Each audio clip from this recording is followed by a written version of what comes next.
اعوذ باللہ من الشیطان الرجیم بسم اللہ الرحمن الرحیم اللہم صلی علی سیدنا محمد الفاتح لما اغلق والخاتم لما سبق ناصر الحق بالحق والہادی الی صراطک المستقیم وعلی آلہ حق قدرہ ومقدارہ العظیم اما بعد السلام علیکم ورحمۃ اللہ تعالی وبرکاتہ۔ آج یہ ویڈیو بنانے کا مقصد یہ ہے کہ چند دن پہلے میں نے علماء کی ایک بحث سنی جس میں نبی کریم صلی اللہ علیہ وسلم کے علم غیب کے متعلق جو ہے گفتگو تھی، اور کچھ جو مسلک ہمارے یہاں ایسے ہیں جن کو حضور صلی اللہ علیہ وسلم کے علم غیب کے بارے میں جو کم فہمی ہے، میں لفظ کم فہمی استعمال کروں گا کیونکہ قرآن میں اور حدیث میں جس طریقے سے حضور صلی اللہ علیہ وسلم کے علم غیب کے متعلق یا علم کے متعلق جو باتیں کی گئی ہے، اس سے تو صراحتاً یہ بات پتہ چلتی کہ حضور صلی اللہ علیہ وسلم کو ہر چیز کا علم دے دیا گیا ہے۔ اول تو ذہن میں رکھیں کہ ہم سب اہل مسلمان جو ہے وہ حضور کے علم غیب یا علم کے یعنی کل علم کے بارے میں جو عقیدہ رکھتے ہیں وہ یہ ہے کہ اللہ تعالیٰ نے ان کو علم عطا کیا ہے۔ ہم یہ نہیں کہتے ہیں کہ حضور صلی اللہ علیہ وسلم کو پہلے سے خود سے ذاتی علم حاصل تھا، ذاتی علم کا کسی بھی طریقے سے کوئی منطق بنتی ہی نہیں ہے۔ اگر کسی کو کوئی علم بھی حاصل ہوا ہے آج کے زمانے میں بھی کوئی تجربے یا مشاہدے کے سب، تو ہم یہ سب یہی کہیں گے کہ یہ اللہ کی طرف سے عطا کرتا ہے۔ اللہ نے ان چیزوں کو مسخر کر دیا انسان کے لیے اور انسان نے اس کو حاصل کر لیا۔ لیکن یہ جو مسلک یا ایسا فرقہ یا نظریہ جان بوجھ کے حضور صلی اللہ علیہ وسلم کے بیچ میں یعنی حضور صلی اللہ علیہ وسلم کے متعلق امت کے بیچ میں درمیان میں یہ سوال اٹھا لیا گیا کہ حضور کو جی فلانا چیز پتہ تھا، فلانی بات کا پتہ نہیں تھا، فلانا وہ اپنی طرف سے جو یہ بناتے ہیں باتیں یا جو ان کی ذہن میں آتی ہے، یہ ان کی کم فہمی ہے یا کم عقلی۔ دیکھیں، اول تو حضور اقدس صلی اللہ علیہ وسلم جو ہے وہ نبی ہے، اور نبی غیب کی باتوں بتانے والے شخص کو کہتے ہیں، اور حضور اقدس صلی اللہ علیہ وسلم آخری نبی ہے، ان کے بعد کوئی نبوت کا سلسلہ نہیں ہے۔ تو گویا تمام علوم الغیبیہ ان پہ منتہی ہے، یعنی جتنے علم غیبی ہے، اب غیب علم کس کو کہتے ہیں؟ پوشیدہ چیزیں جو پوشیدہ ہوتی ہے، تو ہر پوشیدہ چیزوں کا علم اللہ تعالیٰ نے ان کو عطا کر دیا ہے، کیونکہ یہ آخری نبی تھے، ان کے بعد کوئی نبوت کا سلسلہ ہے ہی نہیں۔ تو یہ عقیدہ رکھنا کہ اب کوئی اور چیز بھی اللہ تعالیٰ نے ان سے چھپا رکھی ہے، تو یہ ان کی کم عقلی کم فہمی ہے۔ اور انشاءاللہ اگلے میں ایک ویڈیو ضرور بناؤں گا جس سے، کیونکہ یہ دجالیت بھی، جو دجال جب ظاہر ہوگا تو وہ اگر آپ کا تعلق حضور صلی اللہ علیہ وسلم، جیسا کہ میں پچھلی ویڈیو میں کہہ چکا ہوں کہ آپ حضور صلی اللہ علیہ وسلم کے ساتھ روحانی، قلبی اور فکری تعلق نہیں رکھیں گے یا اس میں کوئی کوتاہی ہوں گی، تو آپ پھر دجال کی پیروی آرام کریں گے اور دجال آپ کو پیچھے اپنے چلائے گا۔ یہ آگے انشاءاللہ میں اگلی جو ویڈیو بناؤں گا تو انشاءاللہ اس میں بیان کروں گا کیوں اور کیسے، اور اس کے حوالے حدیث سے بھی دوں گا۔ لیکن یہاں جو حضور صلی اللہ علیہ وسلم کے ساتھ جو آپ کی وابستگی ہونی چاہیے، قلبی، فکری اور روحانی، وہ اسی بات سے شروع ہوتی ہے کہ جب آپ حضور صلی اللہ علیہ وسلم کے متعلق، ان کے علم کے متعلق یہ شک اور شبہ چھوڑ دیں کہ حضور کو علم نہیں ہے، کیونکہ یہ سلف الصالحین کا بھی عقیدہ نہیں ہے، جس کے حوالے سے میں آپ کو دوں گا کہ سلف الصالحین کیا عقیدہ رکھتے تھے۔ یہ آج کل کے جو لوگ پیدا ہو گئے ہیں امت کے اندر، یہ انہوں نے یہ عقیدہ کاٹ دیا کہ حضور کو علم تھا نہیں تھا، وہ اپنی انچی ٹیم نکال کر جو ہے نا ناپنا شروع کر دیتے ہیں۔ بھئی آپ کون ہوتے ہیں کہ حضور صلی اللہ علیہ وسلم کے علم کے متعلق میں بحث کرنے والے؟ اللہ کی ذات جو ہے، دیکھیں وہ کہتے ہیں کہ علم غیب صرف اللہ کو ہے۔ پہلی بات تو یہ کہنا کہ علم اللہ عالم الغیب، یہ اس کے معنی نہیں سمجھتے ہیں۔ اللہ سے تو کوئی چیز پوشیدہ ہی نہیں ہے، تو اللہ عالم الغیب سے کیا معنی بنتا ہے؟ کیونکہ ہر چیز تو اللہ تعالیٰ نے خود ہی پیدا کی ہے، تو کوئی چیز اس نے جو ہر چیزوں کو وہ پیدا کیا ہے تو وہ چیز پوشیدہ کیسی رہی اس کے سامنے؟ تو عالم الغیب کا کیا معنی ہے؟ عالم الغیب کا معنی صرف یہی بنتا ہے کہ وہ اس کا مالک ہے، کہ ان چیزوں کا مالک ہے. جو چیزیں پوشیدہ کر دی گئی اور جن کو ظاہر کر دی، وہ دونوں چیزوں کا مالک ہے. یہ معنی ہوتا ہے عالم الغیب کا، عالم شہادہ کا، اللہ کی ذات کے لیے. لیکن چونکہ انسان کو آنے والے وقت کے متعلق اگر کوئی علم عطا کیا جاتا ہے تو وہ پوشیدہ چیزیں ہوتی ہے. یعنی کل کا علم اگر کسی انسان کو ہے، مثال کے طور پہ آج کے دور میں ہم کوئی پروڈکشن کر دیتے ہیں کہ بھئی کل بارش ہوگی کہ نہیں ہوگی، کل موسم کیسا رہے گا. تو یہ پروڈکشن جو ہے، یہ علم جو ہے، یہ چونکہ اللہ تعالیٰ نے چیزیں مسخر کر رکھی ہے، تو یہ کل کی باتیں ہیں یا پرسوں کی باتیں ہیں. تو یہ پوشیدہ چیزوں کی باتیں یہ اللہ تعالیٰ نے انسانوں کو مسخر کر لی، تو انسان کو کہہ سکتے کہ بھئی اس کو علم ہے ان چیزوں کا، پوشیدہ چیزوں کا، کہ وہ کل کی باتوں ہوں، اپنے علم کے حساب سے بات کر رہا ہے.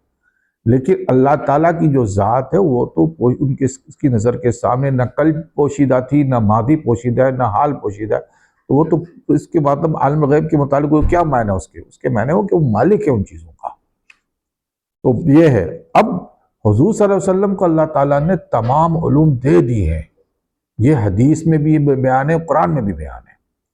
لیکن یہاں میں پہلی ایک چیز بات بتا دوں کہ بعد ہمارے علماء جو اہل سنت سے ہیں اور مفسرین نے بھی اس کے اندر یہی چیز لکھی ہے، میں یہاں ان سے اختلاف کروں گا کہ جہاں لفظ کتاب آیا ہے اس کو کتاب کا ترجمہ کرے، اسے لوح محفوظ کا ترجمہ بیان نہ کیا جائے، کیونکہ اس طریقے سے آپ کا کیس جو ہے کمزور پڑ جاتا ہے. لوح جو ہے عربی میں کہتے ہیں مطلب ٹیبلٹ کو، جیسا کہ تختی ہوتی ہے، لوح عربی میں تختی ہوتی ہے، ٹھیک ہے نا. اور کتاب جو ہوتی ہے بین دفتین ہوتی ہے، یعنی کتاب دفتین ہوتی ہے، اور تختی جو ہوتی ہے وہ کھلی ہوتی ہے. کتاب جو ہے وہ اللہ تعالیٰ نے اس کے بارے میں فرمایا ہے، جہاں اللہ تعالیٰ نے کہا کہ کتاب المبین، تو یہ قرآن شریف کے متعلق ہی ہے. کتاب المبین کی یہ کھلی کتاب ہے، یعنی کھلی کتاب یعنی اس میں کوئی شک نہیں ہے، اس میں جو باتوں کا ذکر ہے اس میں کوئی شک نہیں ہے. تو میری درخواست ہے اپنے اہل سنت علماء سے کہ وہ اگر اپنا کیس مضبوط رکھنا چاہتے ہیں تو اس حوالے سے جہاں لفظ کتاب المبین کا تعلق آیا تو اسے قرآن کا ہی معنی لیا جائے، اسے لوح محفوظ نہ لیا جائے. لوح محفوظ اپنی جگہ پہ وہ محفوظ اللہ تعالیٰ، وہ محفوظ کیا معنی ہے کہ وہ لوگوں کی نظروں سے محفوظ ہے، وہ خلق کی نظروں سے محفوظ کر دیا اللہ تعالیٰ نے. یا پھر بعد مخلوق کو، اپنے بعد رسول کو، بعد ملائکہ کو اس پر ظاہر کر دیتا ہے، باقی عامت لوگوں کے لیے جو ہے محفوظ کر دیا، اس لیے اس کو لوح محفوظ کہتے ہیں، اس لیے تختی محفوظ ہے وہ. لیکن کتاب المبین یعنی یہ تمام لوگوں کے لیے کھلی کتاب ہے، کوئی اس پہ غور فکر کرے، اپنی اس پہ نظر رکھے، اس کو پڑھے، اس کو سوچنے سے، تو یہ اس کے لیے کھلی کتاب ہے. تو یہ اصل کیس اگر مضبوط کرنا ہے علم الغیب کے حوالے سے، جو حوالے ہمیں کتاب قرآن میں جو ملتے ہیں اس کو آپ لوح محفوظ مت بولیں، اس کو آپ قرآن کی حوالے سے بات کریں، کیونکہ یہ صحیح ترجمہ یہی بنتا ہے، میں یہی لیتا ہوں. بہرحال یہاں میں آتا ہوں حضور صلی اللہ علیہ وسلم کے حوالے سے، کیونکہ ان کے حوالے سے لوح علم الغیب کے حوالے سے بات ہوئی. تو ہمارا جو عقیدہ ہے وہ سلف الصالحین کا ہے، اور اس میں ہم دلائل رکھتے ہیں. ہم دلیل کیا ہے؟ لیکن سورۃ انعام کی آیت نمبر 59 ہے. اللہ تعالیٰ فرماتا ہوا عندہ مفاتیح الغیب لا يعلمها الا هو ويعلم ما في البر والبحر وما تسقط من ورقة الا يعلمها ولا حبة في ظلمات الارض ولا رطب ولا يابس الا في كتاب مبين. اللہ کہتا ہے اس کے پاس چابیاں ہیں غیب کی. اللہ کو غیب کی چابیوں کی ضرورت ہے؟ تھوڑا سا آپ سوچیں. یہاں پر غیب کی چابیوں کا جو اللہ تعالیٰ نے ذکر کیا ہے، کیوں ذکر کیا ہے؟ اللہ کا تو غیب کی چابی کی ضرورت نہیں ہے، لیکن اللہ تعالیٰ نے کہا غیب کی چابیاں ہیں. لا يعلمها الا هو، وہ اس کی ذاتی ملکیت ہے. لا يعلمها الا هو کہ مراد یہی ہے کہ یہ چابیاں اس کی اپنی ذاتی ملکیت ہے. وہ یعلم، اور جو کچھ وہ جانتا ہے، بر یعنی خشکی میں اور سمندر میں، بحر میں. وما تسقط من ورقة، اور جو کچھ ایک پتا بھی اگر گرتا ہے، ولا حبة، اور ایک دانہ بھی اندھیری میں، فی ظلمات الارض، زمین کے اندھیری میں، ولا رطبة ولا یابس، یا خشکی یا تر میں، ٹھیک ہے نا، الا فی کتاب، اور یہ سب کچھ کتاب المبین میں موجود ہے. یہ کتاب المبین ہے، یہ قرآن جو ہے یہ کتاب المبین ہے، کھلی کتاب ہے. اللہ تعالیٰ نے اس کو کسی سے چھپا کے نہیں رکھی ہوئی ہے، یہ کھلی کتاب۔ لوح محفوظ کا مطلب یہ ہے کہ نظروں سے ہٹا کے رکھی ہے لوگوں سے، عام مخلوق کی۔ یہ کتاب المبین ہے، ہر چیز میں موجود ہے، لیکن آپ کی دسترس، آپ کی عقل کے لیے اللہ تعالیٰ نے وہ چابی آپ کو دی ہے۔ کہا اس میں کہ یہاں جو مفاتیح الغیب سے مراد یہ ہے کہ اللہ تعالیٰ وہ چابیاں جو اس کی جو مطلب تسخیر کر دیتی ہیں چیزوں کو، وہ حکمت، وہ علم، وہ فہم، میں کہوں گا وہ فہم، وہ بصیرت، وہ حکمت، یہ چابیاں اللہ کی جو کسی کو عطا کر دے اللہ تعالیٰ، یعنی اس کے لیے یہ چیزیں راز کھول دے، وہ اس سے مستفید ہو جائے۔ اس سے مراد یہ ہے، مفاتیح الغیب سے مراد یہ ہے کہ وہ حکمت، وہ فہم، وہ سوچ، وہ نظر، وہ بصیرت، یہ اللہ کی طرف سے عطا ہوتی ہے، جو وہ ان کتابوں کے راز کو سمجھ لیتا ہے، جو چھپی ہوئی پوشیدہ باتوں کو جانچ لیتا ہے، اور یہ ہر ایک کو نہیں ہوتا ہے، لیکن اللہ تعالیٰ نے کہا کہ اس کتاب المبین میں سب کچھ موجود ہے۔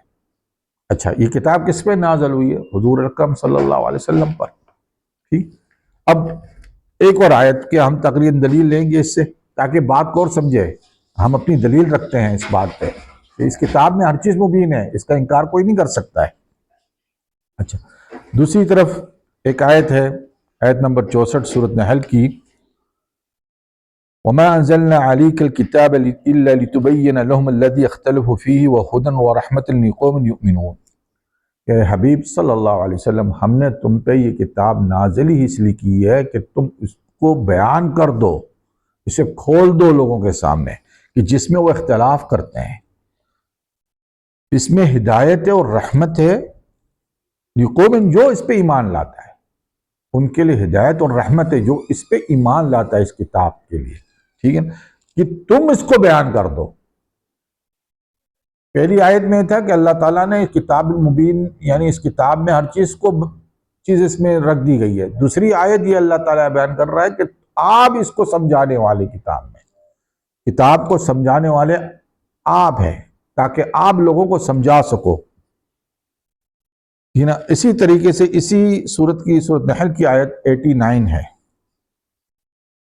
اللہ تعالیٰ فرماتا ہے،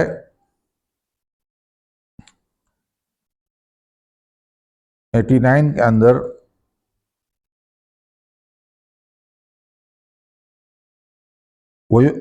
وَنَزَّلْنَا عَلَيْكَ الْكِتَابَ تِبْيَانًا لِكُلِّ شَيْءٍ وَهُدًى وَرَحْمَةً وَبُشْرًا لِلْمُسْلِمِينَ، اور ہم نے تم پہ کتاب نازل کی ہر چیز کو بیان کرنے کے لیے، ہر چیز کو ظاہر کرنے کے لیے، ہر چیز کے لیے کہ اس میں ظاہر ہو، ہر چیز بیان ہو، اور ہدایت اور رحمت ہے، وہ بشرا اور بشارت ہے مسلمانوں کے لیے اس کتاب میں۔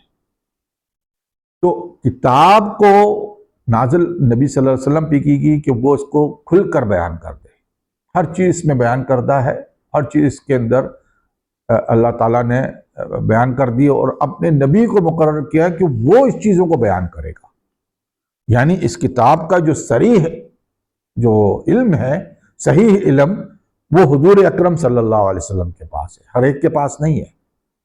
اولا وہ ہیں، اگر انہوں نے خاص چیزیں اگر کہ اپنے صحابہ کو یا اپنے نیک متقین بعد کے اولیاء صالحین، کیونکہ ہمارا عقیدہ ہے کہ حضور صلی اللہ علیہ وسلم جب چاہے کسی سے ملاقات کر سکتے، کسی کو بتا دیا ہو تو یہ ان کی مرضی پر ہے، لیکن ہر ایک کا علم جو اس کتاب میں وہ حضور صلی اللہ علیہ وسلم کو ہے، کیونکہ اللہ تعالیٰ نے ان پہ نازل کی ہے۔ اچھا، اب اور ہم آگے چلتا ہے سورۃ سبا کی آیت نمبر 3، تاکہ یہ دلائل، اتنی آیتیں پڑھنے کا مقصد صرف یہ ہے کہ دلیل ہو، قوی دلیل ہو۔ اللہ تعالیٰ فرماتا ہے، قل اعوذ باللہ من الشیطان الرجیم، وقال الذین کفروا لا تأتینا الساعۃ قل بل وربی لتأتینکم عالم الغیب لا يعزب عنه مثقال ذرة في السماوات ولا في الارض ولا اصغر من ذلك ولا اکبر الا في کتاب مبین۔ پھر کتاب مبین، کیا جن لوگوں نے کفر کیا وہ یہ کیا کہتے ہیں کہ وقت کیوں نہیں آیا تھا، یعنی قیامت کیوں نہیں آ جاتی ہے؟ قل بل وربی، کہہ دیے حبیب صلی اللہ علیہ وسلم، ہاں یقیناً رب وربی، وہ یعنی اللہ کی قسم، لَتَأْتِيَنَّكُمْ عَالِمُ الْغَيْبِ، کہ تمہارے پاس آ کے رہیں گے وہ غیب کی بات. لَا يَعْزُبُ عَنْهُ لَا يَعْزُبُ عَنْهُ مِثْقَالَ ذَرَّةٍ، اس سے کوئی چیز چھپی ہوئی نہیں ہے، یا کوئی چیز ہٹی بھی نہیں ہے، چاہے وہ ذرہ برابر بھی ہو آسمان پہ.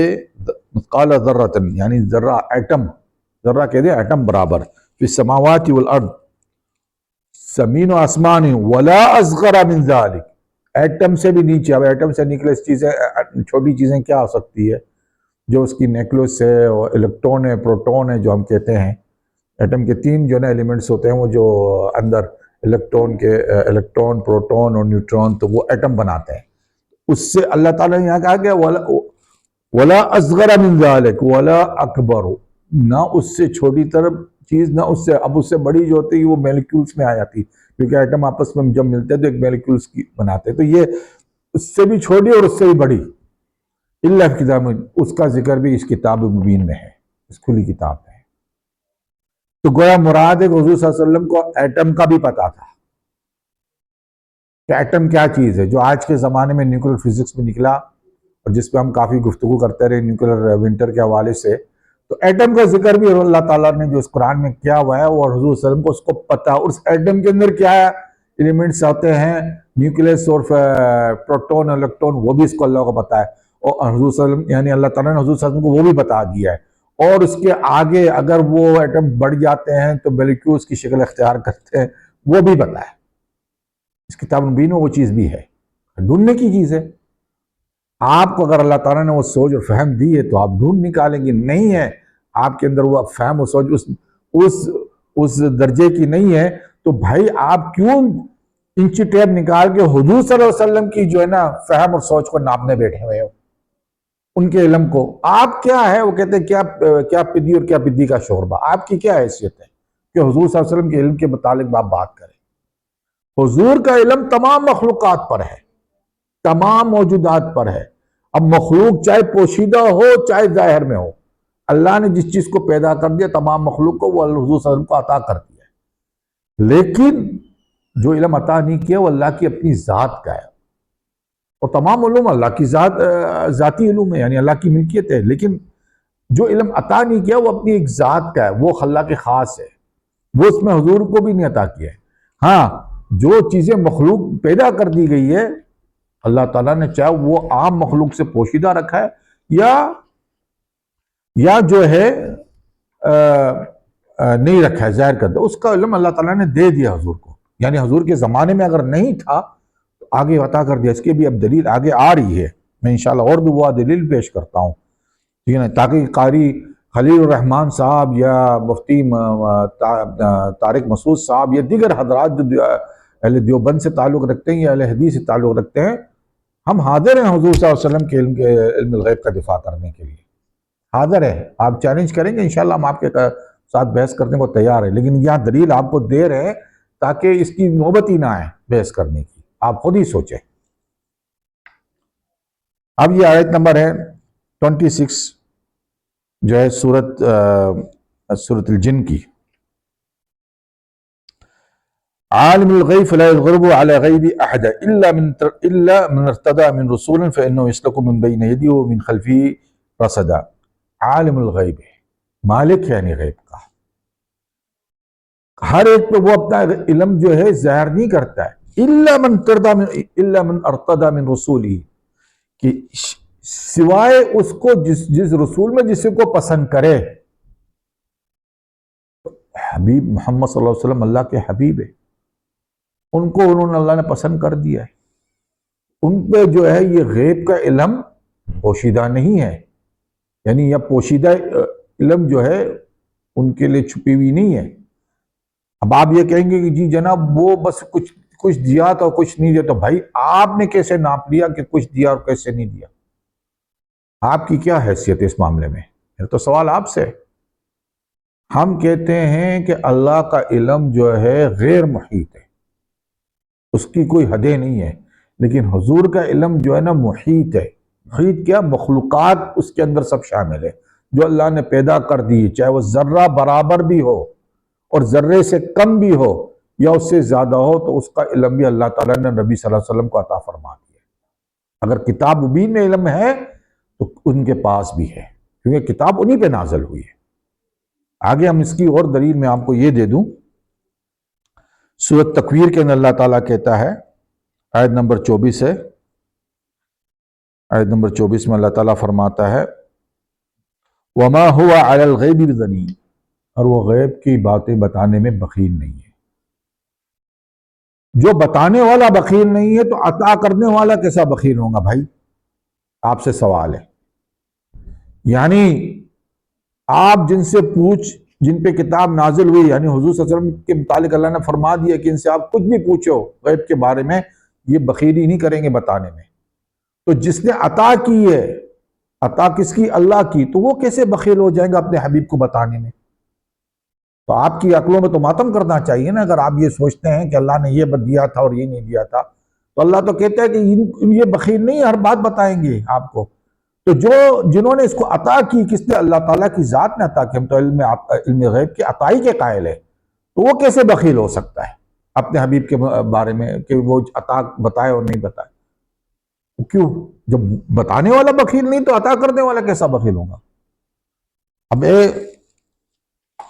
اب حدیث بھی سن لیں کہ حضور صلی اللہ علیہ وسلم کو چونکہ ہم کہتے ہیں ان کو سب کچھ علم ہے، تو یہ صرف ہم نے اپنی تفسیر نہیں پیش کی، حدیث بھی پیش کرتے جو رسول صلی اللہ علیہ وسلم، جو صحابہ نے ہمیں طرف منتقل کیا ہے۔ اور صحیح مسلم کی حدیث نمبر ہے 7267 یہ حدیث مسلم ہے۔ عمر بن اخطب رضی اللہ عنہ فرماتے ہیں کہ حضور صلی اللہ علیہ وسلم نے ایک مرتبہ فجر کی نماز پڑھائی ہمیں، اور اس کے بعد آپ ممبر پہ چڑھ گئے اور ہمیں بیان دیا یہاں تک کہ ظہر کی نماز کا وقت ہو گیا۔ پھر آپ اترائے اور ظہر کی نماز پڑھائی، پھر آپ ممبر پہ چڑھ گئے اور پھر آپ نے عصر تک کے خطبہ دیا، پھر آپ اترے، عصر کی نماز پڑھائی، پھر آپ ممبر پہ چڑھ گئے یہاں تک کہ مغرب ہو گئی۔ تو جو کچھ تھا، یعنی ماکان، اور جو کچھ ہونے والا ہے، یعنی آگے کیا ہوگا، آگے 1000 سال پڑے ہوئے ہیں، 1500 برس پڑے ہوئے ہیں، جو امت کی جتنی ہے، کیا کیا صدیاں دہائیاں پڑی ہوئی ہے، صدیاں پڑی ہوئی ہے، وہ سب کچھ بتا دیا۔ تو کہنے لگے ہم میں جو جتنا یاد کرنے والا تھا، یعنی جتنا بڑا ہمارے جن کے اندر جو زیادہ حفظ رکھنے والا تھا، اتنا علم اس نے یاد کر لیا، یعنی جتنا جو جاننے والا تھا، جو زیادہ قوی تھا، اسٹرانگ تھا، جس کی میموری زیادہ اسٹرانگ تھی، اس نے وہ چیزوں کو یاد کر لیا۔ تو یہاں یہ حدیث تو بات ختم ہو جاتی ہے کہ حضور صلی اللہ علیہ وسلم نے صحابہ کو جتنا بتانا تھا، جتنا چاہے بتا دیا سب کچھ، جس کا جتنا یاد کر رہا۔ اور ایک روایت میں یہ بھی ہے کہ ہم جب کوئی نشانیاں دیکھتے تھے، قیامت کے متعلق بھی کوئی نشانیاں دیکھتے تو ہمیں یاد آیا تھا کہ حضور صلی اللہ علیہ وسلم نے یہ بات بتائی تھی ہمیں۔ تو حضور صلی اللہ علیہ وسلم نے تو جو کچھ تھا، یعنی خلق کی ابتدا سے لے کر خلق آخری شخص جو جنت اور دوزخ کا فیصلہ ہو جانا ہے، سب کچھ اپنی امت کو بتا۔ ابھی آپ کہیں گے بھائی اتنے گھنٹے میں سب کچھ بتا دیا۔ بھائی جب آپ چھوٹی سی میموری کے اندر، ایک سم کے اندر لاکھوں کروڑوں گیگا بائٹس جو ہے نا، آپ بلکہ اب تو وہ ٹریلین ٹاٹا ایکس جو آتا ہے، وہ یعنی گیگا بائٹ سے بھی زیادہ، وہ بھی آپ ایک چھوٹی سی میموری کے اندر جمع کر سکتے ہو۔ آپ وہ تو حضور صلی اللہ علیہ وسلم کی ذات مبارک ہے، جو اللہ کے نبی ہیں، جن کو اللہ نے عطا کیا، اس کے لیے تو وقت و زمانہ ہر چیز رک سکتا ہے، ہر چیز میں برکت آ سکتی ہے۔ تو وہ ان کی شان ہے، آپ اس کو اپنے حساب سے مت گنیں۔ تو اللہ تعالیٰ نے ان کو شان دی ہے کہ وہ صبح سے لے کر فجر تک اس نے سارے زمانے کی بات کر دی، آگے سارے دہائیوں سب کی بات کر دی۔ تو یہ تو ان کی شان ہے، یہ تو معجزہ ہے ان کا، اور آپ اس کو گن رہے اپنی عقل سے۔ اب اپنی عقل سے مت گنے نا، اپنی عقل سے اس کو مت ناپے، یہی تو آپ کی سب سے بڑی کوتاہی ہے۔ اب آ جائیں سلف الصالحین کیا رکھتے ہیں اس باب میں عقیدہ، ہم ذرا ان کو بھی دیکھ رہے ہیں۔ امام جلال الدین سیوطی رحمۃ اللہ ابو منصور عبد القادر بغدادی کا قول نقل فرماتے ہیں الحاوی الفتاوی کے اندر، آپ فرماتے ہیں کہ ہمارے متکلمون محققون، ہمارے محقق اور متکلم، ہمارے من اصحابنا، نبی صلی اللہ علیہ وسلم کے بارے میں فرماتے ہیں نبینا بعد حی بعد وفاتہ، حضور صلی اللہ علیہ وسلم جو ہے بے شک اپنی وفات کے بعد بھی زندہ ہیں، اور آپ صلی اللہ علیہ وسلم خوش ہوتے ہیں اپنی امتی کی نیکیوں پر، اور آپ صلی اللہ علیہ وسلم افسردہ ہوتے ہیں ان کی نافرمانیوں پر۔ اب حضور صلی اللہ علیہ وسلم جو ہے یہ حاوی الفتاوی کے اندر یہ ان کی بات کو نقل کون کر رہے ہیں؟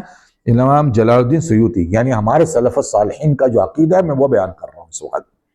یہ ابو منصور عبد القادر البغدادی، ابو منصور عبد القادر البغدادی کے قول کو، اچھا رحمۃ اللہ علیہ۔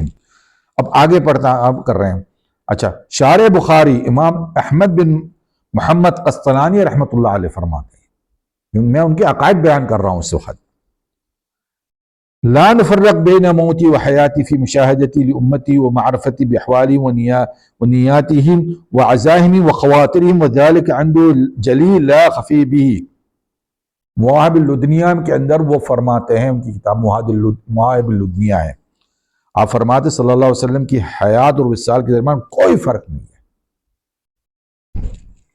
آپ صلی اللہ علیہ وسلم کی امت کی باخوبی مشاہدہ فرماتے ہیں، ان کے حال ان کی نیتوں سے باخوبی، یعنی نیت اندرونی بات باخوبی واقف کار ہیں، اور آپ صلی اللہ علیہ وسلم ان کے ارادے اور دلوں کے راز کو کوئی شے پوشیدہ نہیں ہے آپ سے، دلوں کے راز اور ارادے بھی۔ یہ کون فرما رہے ہیں؟ یہ علامہ عسقلانی رحمۃ اللہ علیہ، شارح بخاری فرما رہے ہیں، یہ ان کا عقیدہ ہے۔ آپ کا عقیدہ کہاں سے آپ لائے؟ آپ انگریزوں سے لائے ہوں گے عقیدہ، کیونکہ ان کا کام تھا نا یہ ساری چیزیں بنانا۔ جس طرح سے معذرت کے ساتھ آپ نے لفظ اہل حدیث کا جو ہے وہ برٹش کمشنر سے حاصل کیا ہے، ورنہ تو آپ اہل حدیث نہیں ہیں حقیقت میں دیکھا جائے، لیکن بہرحال اس پہ بحث نہیں۔ اب عقیدہ اب جو ہم عقیدہ لائے وہ سلف الصالحین کا عقیدہ ہے۔ اب پوچھے علامہ شیخ عبدالحق محدث دلوی فرماتے ہیں، یہ بھی سن لیجیے، علماء امت میں اس مسئلے میں ایک شک کا بھی اختلاف نہیں کہ نبی صلی اللہ علیہ وسلم حقیقی زندگی کے ساتھ دائم و باقی ہے، یہ ان کا عقیدہ ہے سلف الصالحین کا۔ اس بات میں کسی قسم کا شبہ یا کوئی تعویل نہیں، آپ صلی اللہ علیہ وسلم امت کے حالات پہ حاضر و ناظر ہے۔ انشاءاللہ آگے بحث بھی کریں گے حاضر ناظر پہ بھی، لیکن یہ عقیدہ کون رکھ رہا ہے؟ علامہ شیخ عبدالحق محدث دہلوی، سلوک اقرب السبل مع اخبار الاخیار۔ میرے خیال سے اتنا کافی ہے کہ بتانا کہ ہمارے سلف الصالحین یہی عقیدہ رکھتے تھے کہ حضور صلی اللہ علیہ وسلم کو سب چیزوں کا علم ہے، حضور صلی اللہ علیہ وسلم دیکھتے بھی ہیں سنتے بھی ہیں۔ انشاءاللہ یہ آگے بحث کریں گے، یہ عقیدہ رکھنا بہت ضروری ہے۔ میں امت کو کہہ رہا ہوں کہ دیکھو جب دجال آئے گا، اگر تمہارا رابطہ حضور صلی اللہ علیہ وسلم کے ساتھ فکری قلبی روحانی نہیں ہوا تو خدا کی قسم کھا کے کہتا ہوں تو پھر دجال کی تم پیروی کرو گے، اگر تمہاری نسل کوئی بچ گئی۔ لا الہ الا اللہ محمد رسول اللہ، رب الکعبہ کی قسم کھا رہا ہوں کہ اگر تم نے اپنے دل اور قلب اور فکر روح کو حضور صلی اللہ علیہ وسلم کے ساتھ جڑے نہیں رکھا، جڑے اسی طریقے سے رکھو گے کہ آپ ان کے اندر کوئی دیب نہیں ڈھونڈو گے، تنقیص نہیں ڈھونڈو گے، ان کے علم کے بارے میں جو نا اپنی انچی ٹیپ سے نہیں ناپنا شروع کر دوں گے، اپنی عقل سے نہیں ناپنا شروع کر دوں گے، تو پھر آپ اس کی پیروی کرو گے دجال کی۔ کیونکہ میں نے یہی چیزیں جو ہے نا ڈسکور کی جو میں امت کو سمجھا رہا ہوں، وقت قریب ہے، آنے والا وقت قریب ہے، اس کے حوالے سے تیاری کرنی ہے۔ تیاری سب سے اہم تیاریوں میں سے یہ بڑی اہم بات ہے کہ آپ نے اپنے قلب کو، اپنی روح کو اور اپنی فکر کو حضور کے ساتھ مضبوطی سے جوڑ دیں۔ واللہ اسی میں نجات ہے، باقی کسی چیز میں نجات نہیں ہے۔ نمازیں پڑھیں، روزے رکھیں، آپ وہ ٹھیک ہے، اللہ نے آپ پہ واجب کر دیے، لیکن جب تک ان نماز روزوں کا اگر حاصل یہ نہیں ہوا، یعنی ان چیزوں سے یہ چیز نہیں نکلی کہ آپ کی قلب، آپ کا دل اور آپ کی فکر اور آپ کی روح حضور سے نہیں جڑ رہی ہے، تو پھر ان باتوں کا کوئی فائدہ نہیں۔ آپ جو ہے نا ہباء منثورا، یعنی آپ کی ساری چیزیں، عبادات، ساری تقویٰ جو ہے آپ کا سب ہوا میں اڑ گیا، کیونکہ حضور کے ساتھ آپ کا رابطہ نہیں تو باقی کیا باقی ہے، وہ بھی قلبی، فکری اور روحی، تینوں چیزوں کا رابطہ نہیں ہے تو پھر کیا باقی بچا۔ وما علینا الا البلاغ، الحمدللہ۔